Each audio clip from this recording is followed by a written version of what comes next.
Nice to see you. And it's really, thanks for the invitation. It's great to be here even virtually, though I will come and claim my chocolate when it's possible to do so. But thank you again for the invitation, and it's really fun to be here. And so as Thomas said, I work on observations of transients. So I want to focus on supernovae, and especially weird supernovae that we are now finding. So partly, or I guess mostly because there are new types of transient surveys, there are new types of follow-up facilities, and so we are searching new areas of phase space that we couldn't search before. And like many things in astronomy, when you open a new part of phase space, you find things there. And I'll just say ahead of time that every single thing I'm about to show you now, we cannot explain. Okay, so these are all events that we have no explanation for, and worse, that some things we thought we could explain, it turns out we can't. And so they also break things we thought we knew. Okay, so let's get started. Please feel free to ask questions during the talk if you want to. I have the chat window open, so I'll try to look at that, but also feel free to just interrupt me at any time.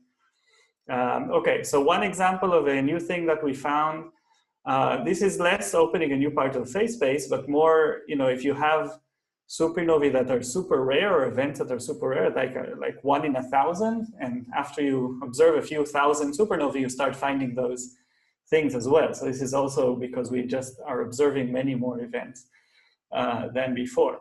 So, okay, so I'm going to have different categories of how things are weird. And this one is weird because it's very energetic, the one I'm about to show you. But before I show you the weird one, I will tell you what normally happens. Normally, so for this type of event, you have a blue supergiant, and it explodes as a 1987A-like supernova, which has a lot of hydrogen from the envelope of the star before it exploded. And it has this kind of light curve where it goes up for 100 days and then declines, and then has this exponential decline because of a decay of cobalt into nickel, which is the main power source in these type of supernovae. So this is what normally happens. And then you have events like this one called Ogle 14173. Tomo, can you tell me if you can see my cursor as well? Yes, we can. Okay, great. So down here is 1987A, blue supergiant that exploded and created this supernova. This is a light curve in luminosity as a function of time. And then you have this event up here, which looks similar, but is 1.5 orders of magnitude more luminous. And so this turns out to be a big problem, because when you combine the time it takes to rise to this luminosity and the velocity of the material, and the velocity you can measure from the spectra, and I will talk more about this for a different event, you can combine these two things and get how much mass you need to have exploded in this supernova, and then you get how much energy you need to have caused this amount of mass to move at these velocities. Okay, so how do you get the mass? This is a very basic thing in supernova science. You inject, and it's a very simple model, okay, the simplest model you can do, and there are many reasons why this shouldn't always work, but just the basic thing you can do is you inject, a supernova, you inject a bunch of energy in the center, and now this energy has to diffuse out through a star of mass m and radius r, and the diffusion time is what is here. It's a random walk. And so actually it depends inversely on the radius, because the larger what it has to diffuse through is, the more, the longer it will take, but also the less the density will be for a given mass. So this is what you get. If you assume there's a constant opacity, this is what you get. Now in a supernova, the radius is expanding with time. This is an explosion, so it's moving with time. So the time scale for diffusion depends on time. It starts out long, and then it gets shorter and shorter with time. And then you have time is elapsing, and the diffusion time scale is getting shorter. And at some point they meet. At some point, some days after the supernova explosion, the time elapsed is equal to the diffusion time. So now all of the energy that you deposited at the time of explosion is now able to be released. And this is the peak time of the supernova, when these two things are equal, and then you can get the time that you get the peak light, that everything that you injected is coming out, is the peak time of the supernova. And you see that it's proportional. Again, you have to assume a constant opacity, and if you know the velocity, you can get the mass that has been ejected. Okay, so to very first order, the time supernova that takes a very long time to rise is a large mass. A supernova that rises very quickly, small mass. So for this event, you get a mass, taking these velocities and these rise time, you get a mass of like 60 solar masses. And to move 60 solar masses at the velocities you see here, you need 10 to the 52 erg, which is more than the standard neutrino mechanism can provide for a star to explode. So you need another energy source or something else to explain this. And in this specific paper, they try to explain it with a magnetar and with other energy sources, but nothing really works very well. So as I warned you, here's something we cannot fully explain, how you get this much energy in a supernova. Okay, so this is just one example of something that is too energetic, more energetic than it's supposed to be. Okay, the next set of events are the opposite. So they're energetic, but they're very rapidly evolving. Okay, so again, normally, if you have a stripped massive star that somehow lost its hydrogen and maybe also helium envelope, it should explode as what we call a type 1bc supernova. So a supernova where we don't see hydrogen and sometimes also don't see helium. And this goes up in about 20 days and declines afterward. And again, this 20-day rise time fits about the amount of mass that these stars have, and that works out well. Where it doesn't work out well is when you start finding these events that rise very quickly. So on the left, the shaded area is the normal type 1bc light curve, but you see events that rise within 5 days or 1 day.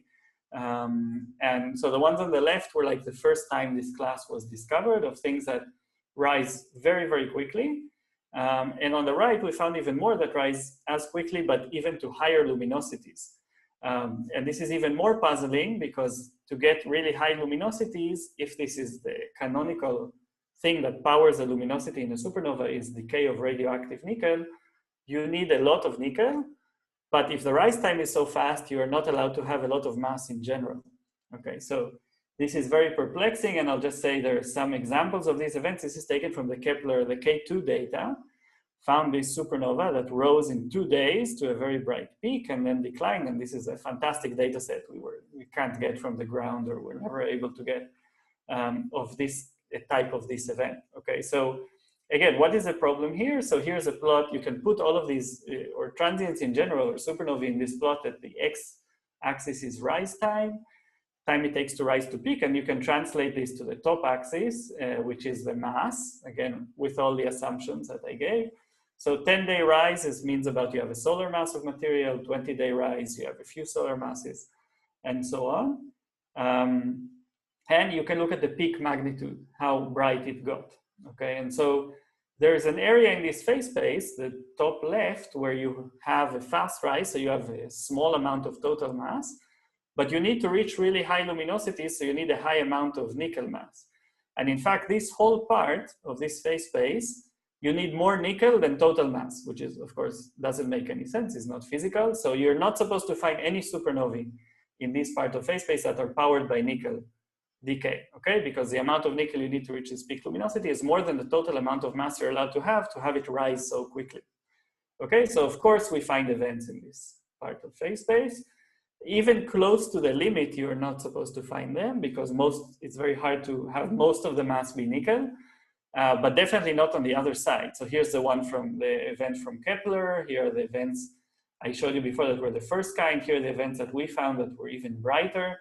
And there's this crazy one up here, which also has a weird name. It's called Dagi, but that is completely in the forbidden territory.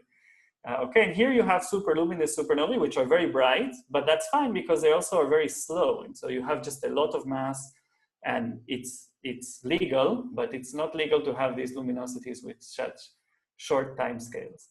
Okay, so what are these events? What else is powering them if not nickel?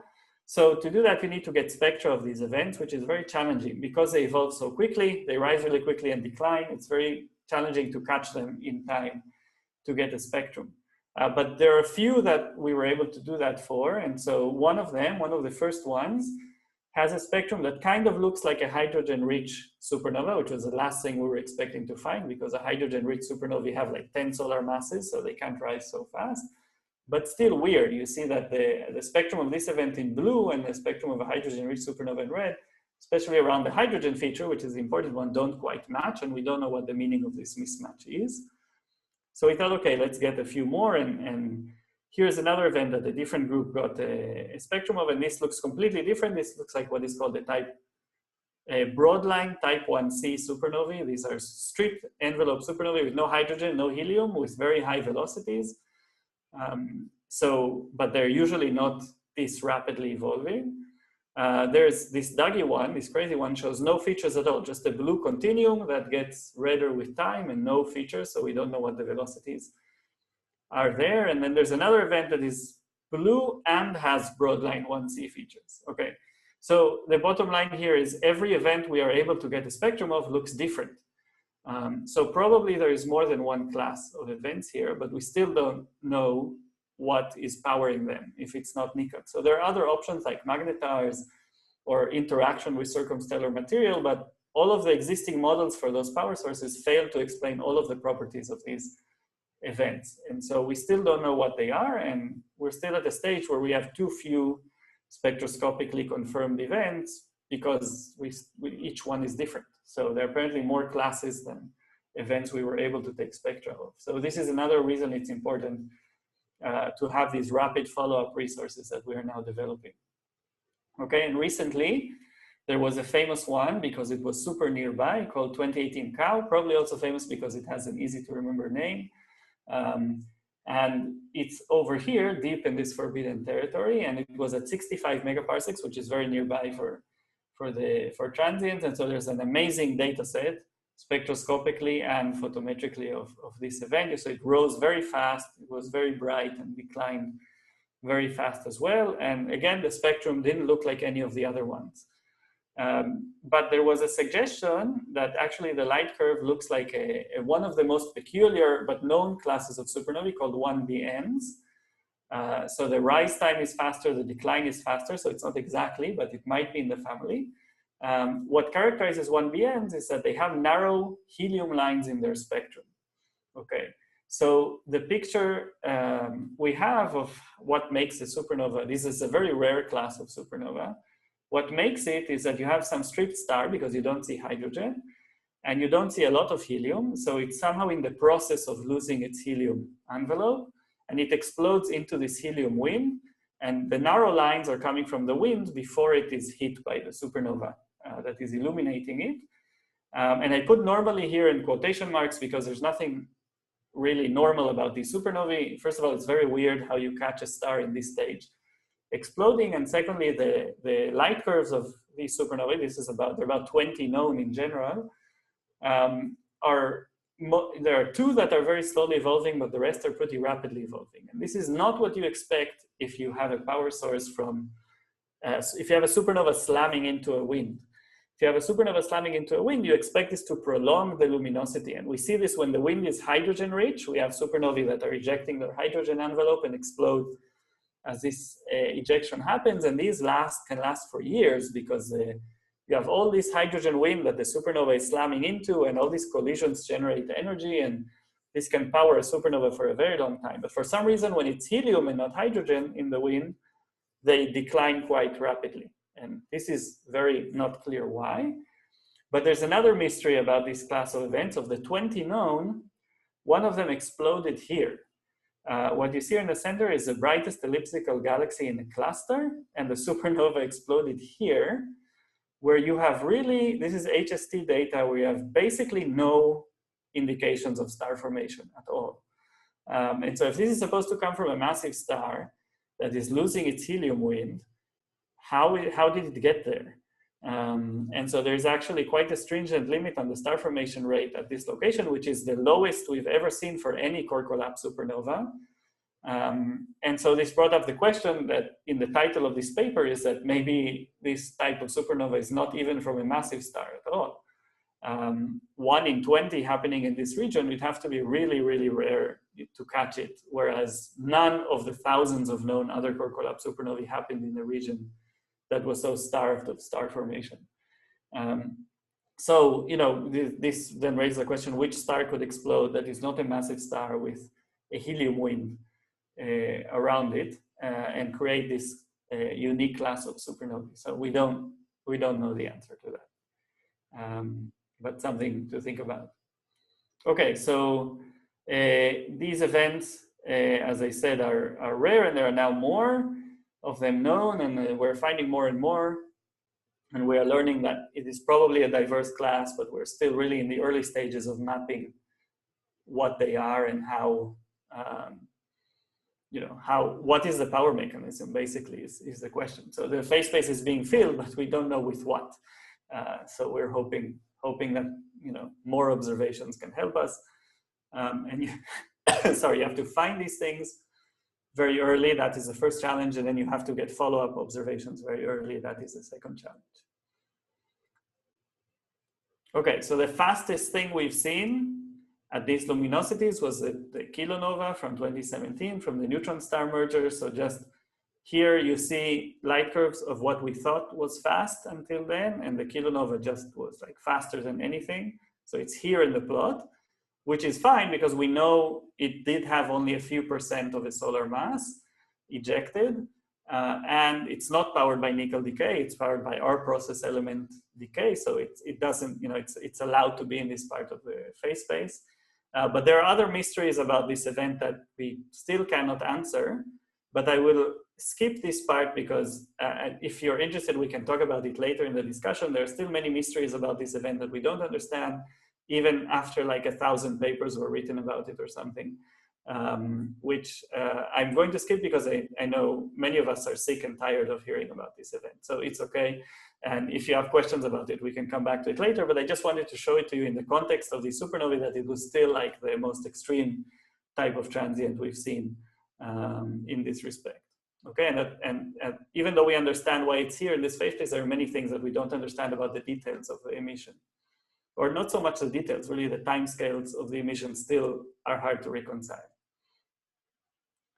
Okay, so the weirdest, my favorite weird supernova actually comes from what was supposed to be the least weird class. The most common, vanilla, boring type of stellar explosion, or I say boring in parentheses because also these are still many things we don't understand, but like the most common in nature intrinsically is a red supergiant exploding as a type 2p supernova.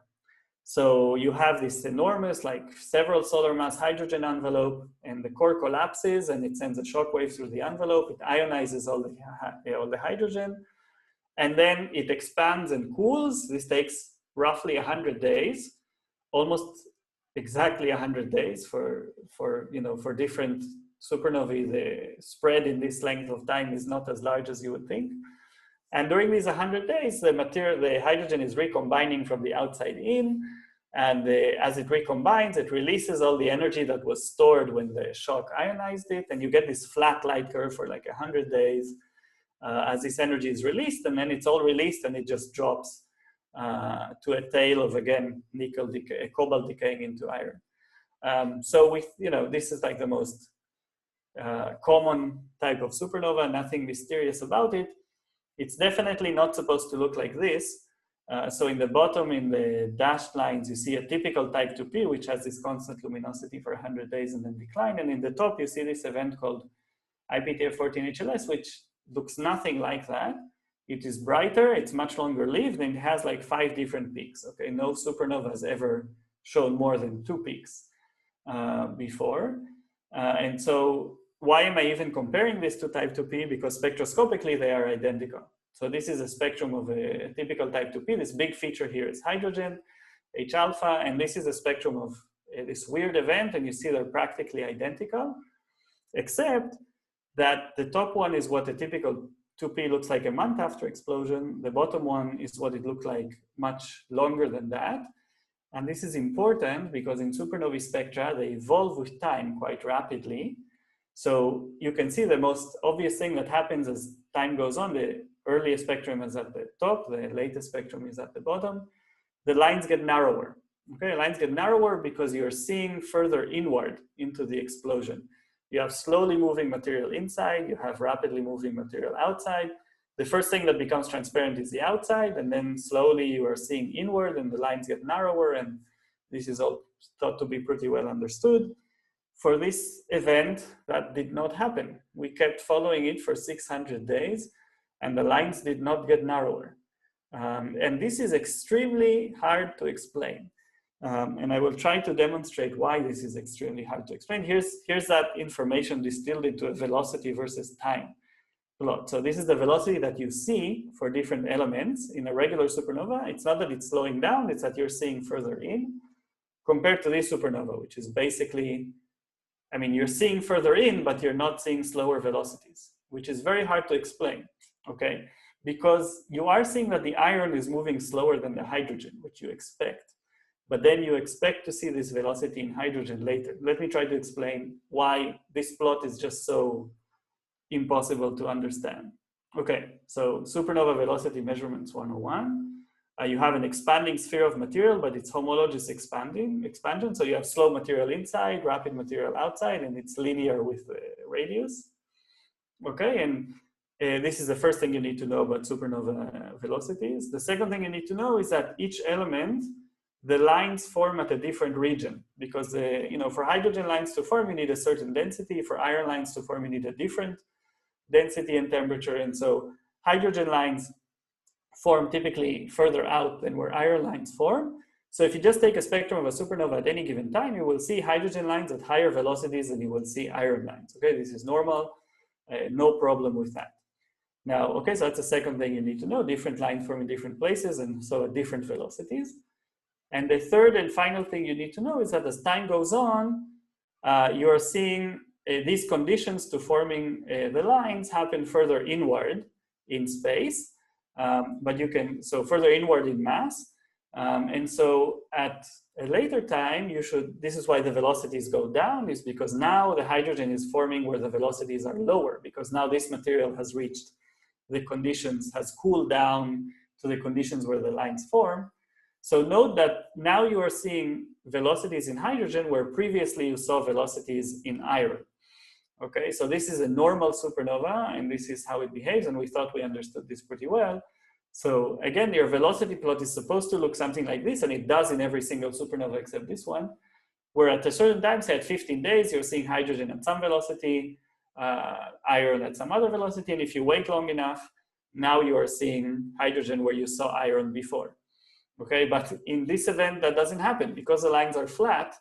You know there is slower material because you saw it in the iron, but the hydrogen never reaches it. And we don't know how to explain this. This is very strange. The other thing that is very strange, and the other thing you can do in a normal supernova, and people were really excited about this because it lets you measure distances, is you know physically where the iron line or any line region is. You just take the velocity that you measure times the elapsed time. This is the time it took that material. This is the distance that material traveled from the explosion until now where they formed the lines. So you know what radius your lines are being formed. And it turns out that the continuum, the underlying continuum emission, which is formed from a black body, is formed very close to where the iron lines are formed. So that you can measure from the black body radius. So you have these two radii, one from where the iron lines is, from the velocities, one from where the continuum is, from the continuum black body emission. And these should match, or there's a small correction factor that can be theoretically calculated. And so for many events, for normal events, the radius you get from where the iron lines are by their velocity and the radius you get from where the black body is matches. It evolves with time, this radius changes, but it's on top of each other. And this is a great method for measuring distances because if you know the radius of your black body, you know the luminosity and you can measure the distance. Okay, so this is what a normal supernova looks like. This is what our supernova looks like. The black body is normal, but because the velocities are so high for so long, you get ridiculous radii for where the velocities, for where the lines are being formed, and they not only are they not match, they're going in different directions. One radius is shrinking while the other one is growing. Okay, so again, we cannot explain this either. Okay, if that weren't weird enough for one supernova, here's a picture of the supernova on the left. And on the right, you see a picture taken in 1993 with the galaxy without the supernova, okay? Except the picture on the left was taken in 1954. So we've never seen the same position on the sky explode twice in 60 years. So, you know, the chance that this was just a different supernova is very low. So apparently whatever caused this supernova to explode in 2014, it already had either a huge eruption or an explosion already 60 years earlier. And we have no data in between. So we don't know, these were just completely chance images taken in the Palomar Sky Survey in these two epochs. So whatever it is, it had an eruption 60 years prior to the 2014 explosion. And so one possibility that came to mind are pulsational pair instability supernovae. So in this diagram of central temperature and central density, you have the evolution of massive stars.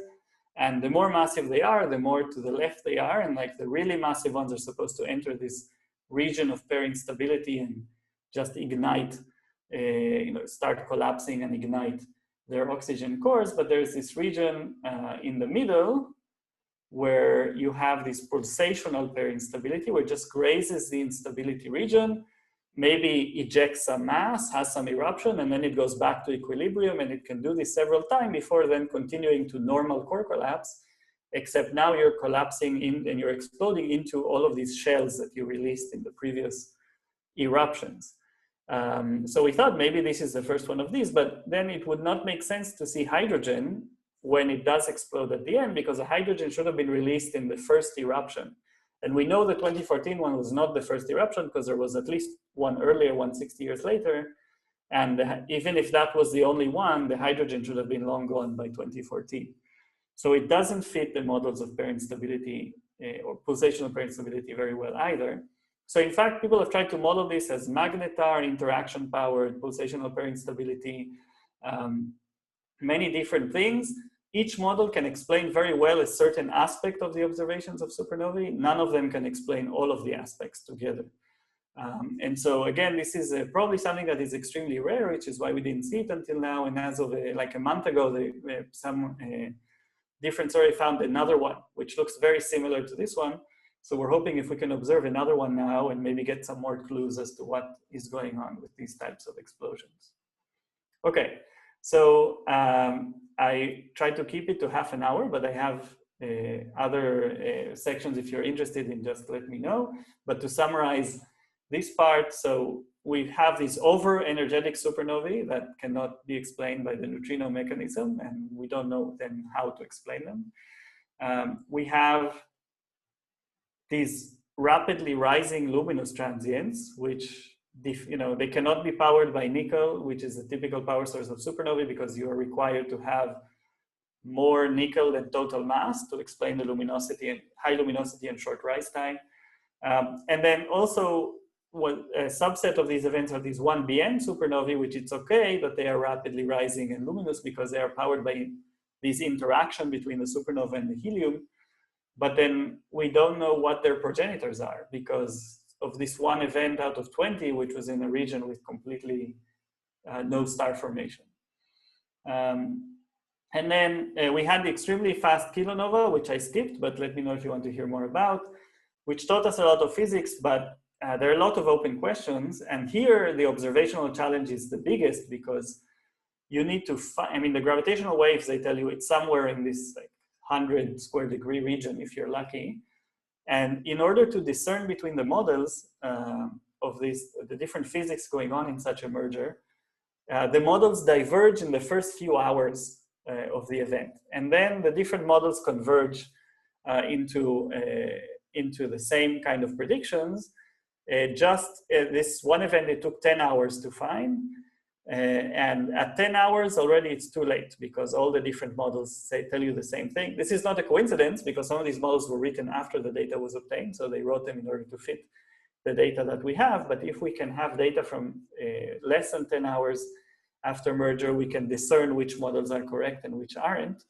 But doing that requires a lot of coordination. It probably in one of the most highly competitive areas currently in the community. And so we have actually built a tool, which I can show you if you're interested, called the treasure map, to help different groups coordinate their search after a gravitational wave event. And already in the last observing round 03, people started using it.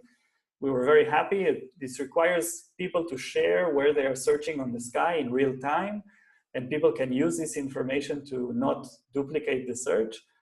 Because we know, at least for the neutron star merger that happened after the one that had the counterpart, this was in April of 2019, and there was no counterpart found. The region was very large, but part of the reason we couldn't find the counterpart, either because, okay, there wasn't one for some reason, or because everyone focused their efforts on the highest probability region.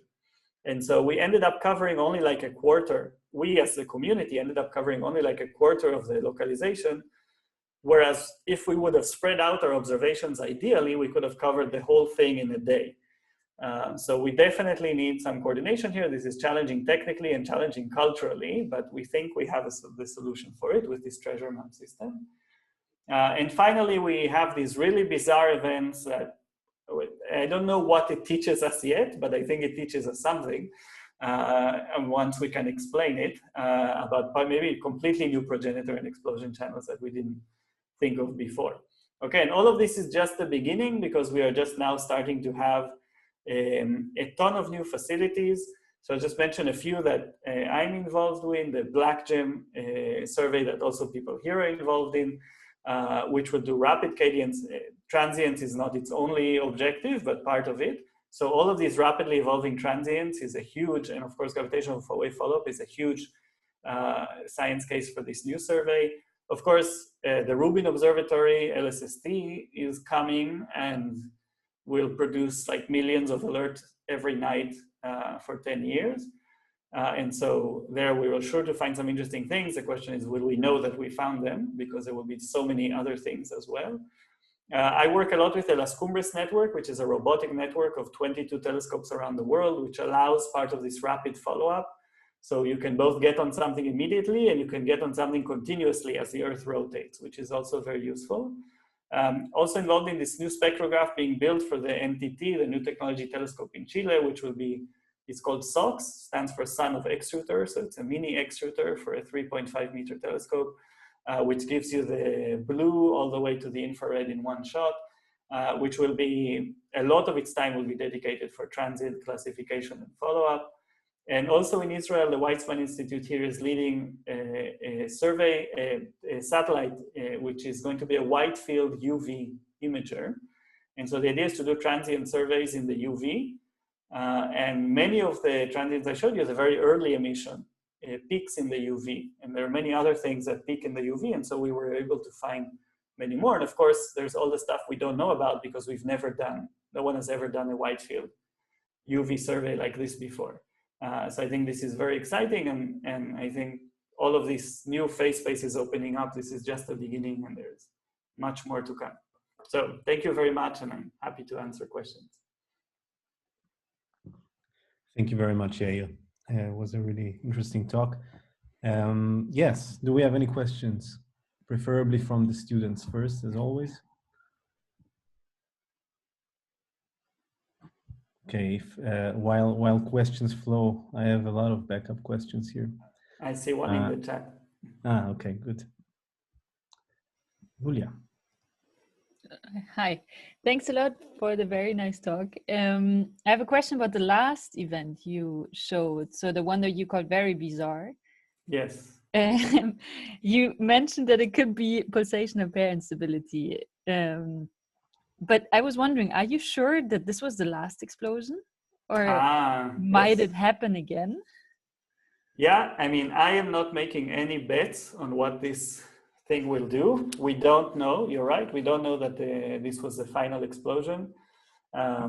We do have, I didn't show here, but we have late time data. After 1,000 days from the discovery, it did drop very rapidly. So people were, this was enough time for people to come up with models that predicted it wouldn't do that, and then it dropped very rapidly, and so it killed a few more models on the way. So far it has not erupted again, but yeah, maybe in 60 years, we don't know if this was the final explosion, if the star was completely destroyed. Yeah, this is a good question, and obviously we're monitoring it, and maybe tomorrow, maybe in 60 years, maybe never, we don't know, but very exciting if we see something new there. Yeah, for sure. All right, thank you. Pablo. Yes, very nice talk, Iair.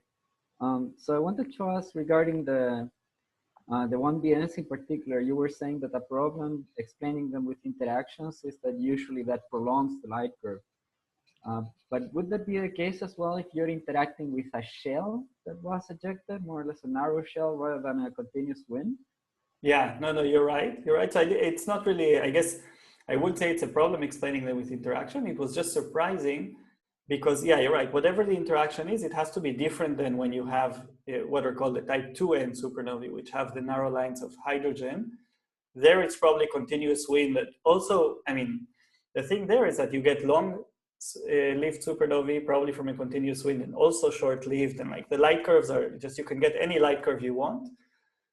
Here, then not only are they short, but they seem to be quite uniform. Like most of them are rapid and only 2 of them are long-lived.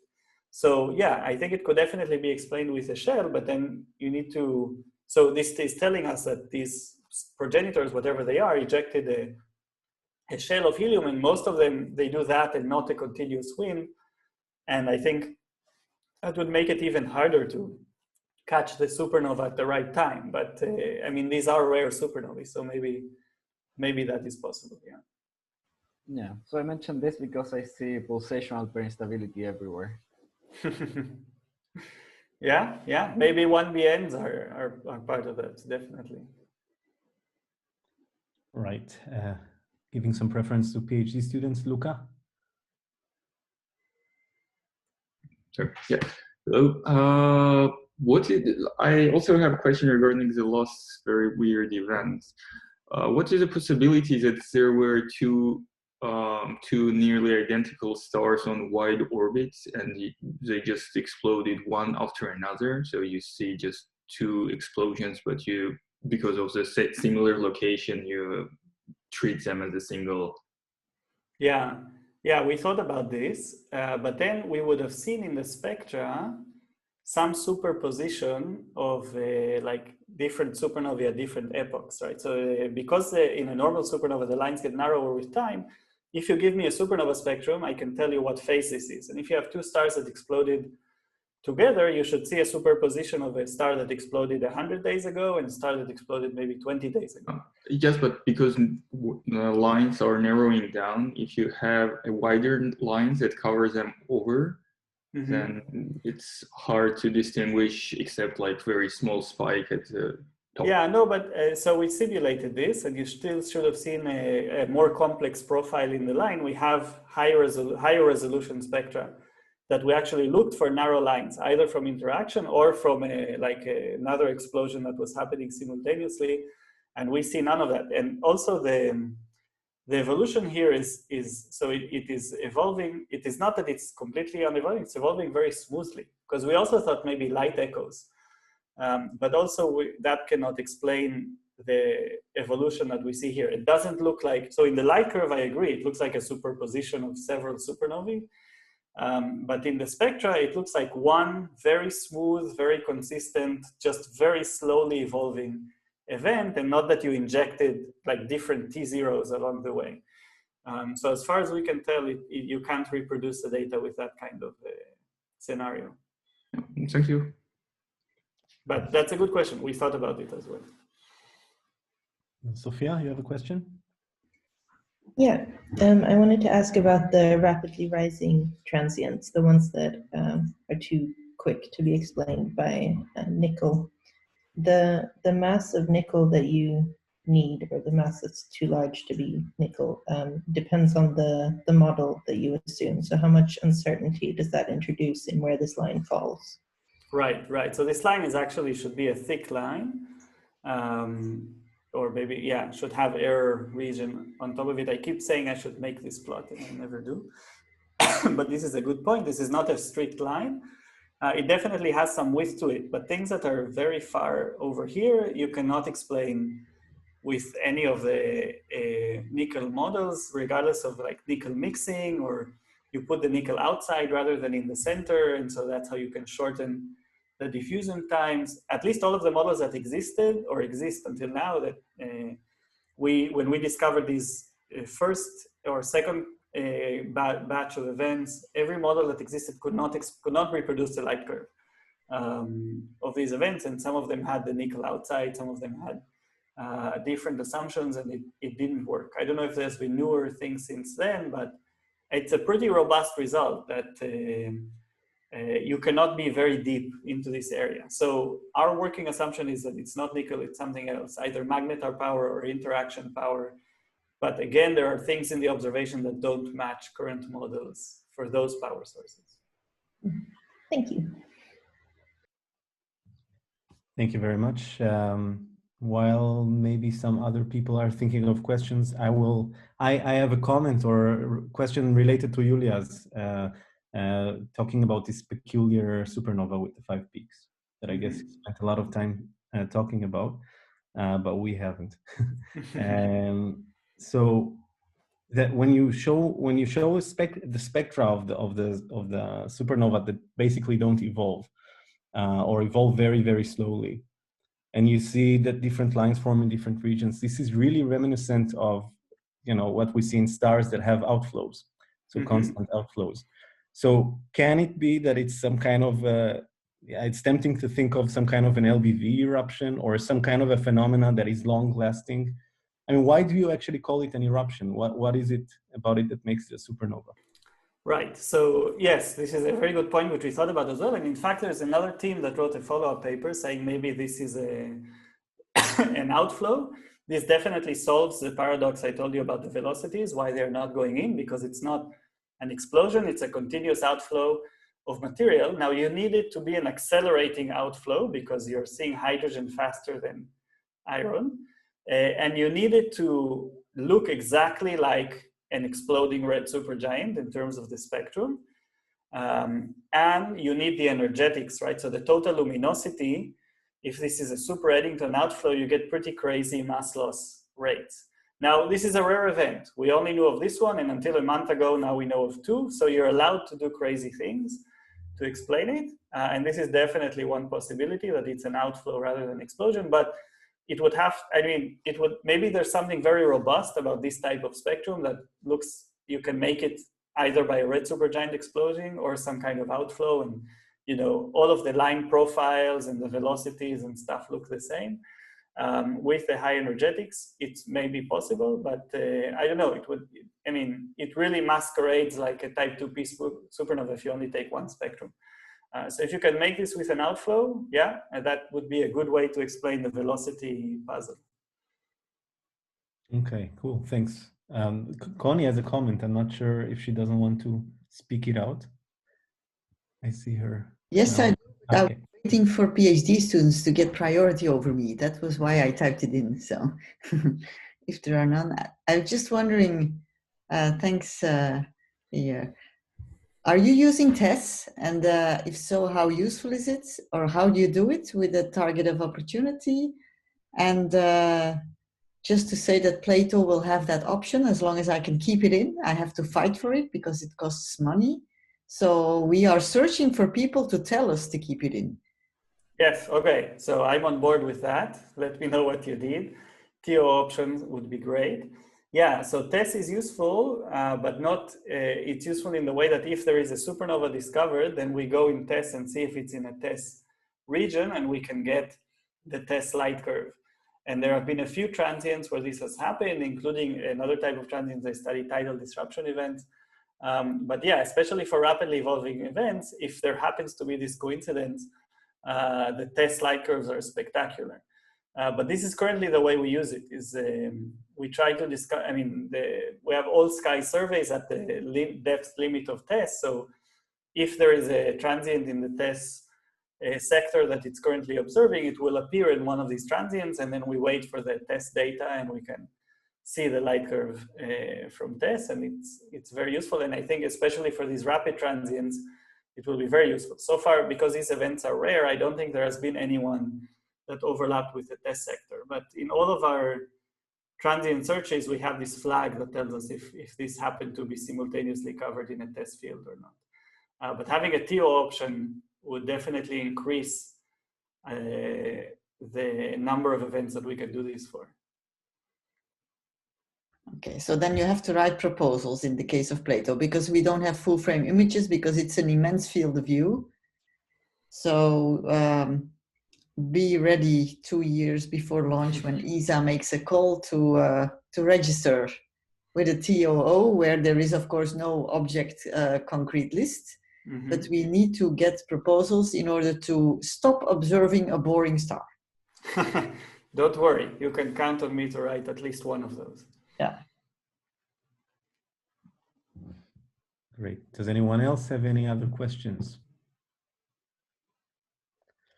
Doesn't seem to be the case. In which case, I would like to thank Iair again. Thank you very much. We're going to